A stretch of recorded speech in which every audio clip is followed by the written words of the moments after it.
ప్రేమంటే ఏమంటే చెప్పేసి మాటుంటే ఆ మాటకి తెలిసేనా ప్రేమంటే.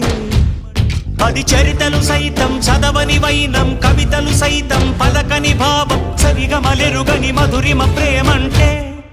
దరిదాటి ఉరకలు వేసే ఏ నదికైనా తెలిసిందా తనలో ఈ ఉరవడి పెంచిన తొలిచిన కేదంటే. సిరిపై రై ఎగిరే వరకు చేనుకు మాత్రం తెలిసిందా తనలో కనిపించే కళలకు తొలి పిలిపేదంటే.